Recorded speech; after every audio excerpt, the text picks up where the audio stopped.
Hello students, today we will discuss the character of Boxer. Boxer is described as a hard-working but naive and ignorant cart horse in George Orwell's 1945 novel Animal Farm. He is shown as the farm's most dedicated and loyal laborer. He is described as faithful and strong, and he believes any problem can be solved if he works harder.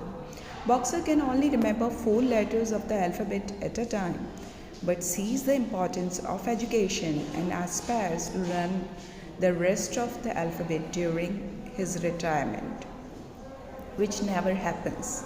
Boxer is a loyal supporter of Napoleon, and he listens to everything the self-appointed ruler of the farm says and assumes, sometimes with doubt that everything Napoleon tells the farm animals is true, hence Napoleon is always right. Boxer's strength plays a huge part in keeping Animal Farm together prior to his death. The rest of the animals trusted in it to keep their spirits high during the long and hard laborious winters. Boxer was the only close friend of Benjamin, the cynical donkey. Boxer fights in the Battle of the Cowshed and the Battle of the Windmill.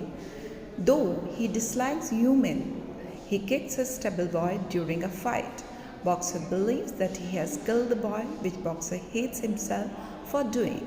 Thinking that he went too far, shortly afterward, it revealed the boy was only stunned and soon fled to freedom. When Boxer defends Snowball's reputation from Squealer's revisionism, the pigs designate him as a target for the Great Purge. However, when the dogs attack, Boxer pins one under his hooves, causing the other dogs to flee, and the captured dog is spared at Napoleon's request. When he collapses from overwork, the pig says that they have sent him to veterinarian. When they have sent him to the necker, to be slaughtered in exchange for money to buy a case of whiskey for the pigs to drink. Benjamin, who is described as devoted to Boxer, recognizes that Boxer's dog cart is taken away in the necker's however. Squealer deceives the other animals by saying the dog cart was possessed by a veterinarian who failed to repaint the dog cart.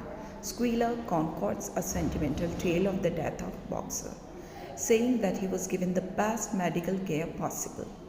Paid for by compassionate Napoleon, Boxer's death is turned into a day of honoring him.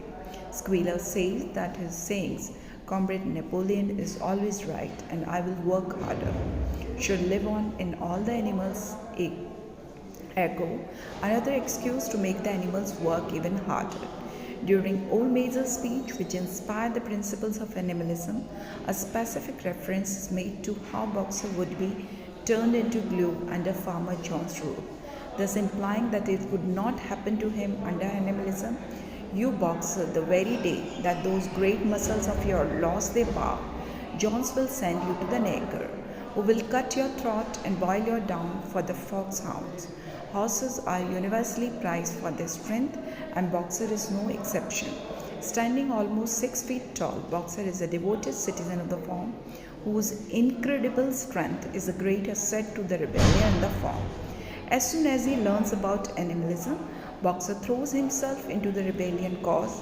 At the Battle of the Cowshed, Boxer proves to be a valuable soldier, knocking a stable boy unconscious with his mighty hoof. Note that Boxer, however, is not bloodthirsty and feels great remorse when he thinks he has killed the boy. His rising early to work on the farm and his personal maxim, "I will work harder," reveal his devotion to the animal's cause. He also proves himself to be the most valuable member of the windmill building team. Boxer's great strength, however, is matched by his equally stunning innocence and naivety. He is not an intelligent animal. Recall his inability to learn any of the alphabet past the letter D, and therefore can only think in simple slogans, the second of which, "Napoleon is always right," reveals his childlike dependence on all-knowing leaders. Even when he collapses while rebuilding the windmill, his first thoughts are not of himself but of the work. It is my land. It does not matter. I think you will be able to finish the windmill without me. His hopes of retiring with Benjamin after his collapses display the extent of his innocence, since the reader knows that Napoleon has no intention of providing for an old infirm horse, even when he is being led to his death. At the Neckar, Boxer needs to be told of his terrible fate by Benjamin and Clover. He becomes wise to Napoleon's ways, but it was too late, and its death is another example of Napoleon's tyranny.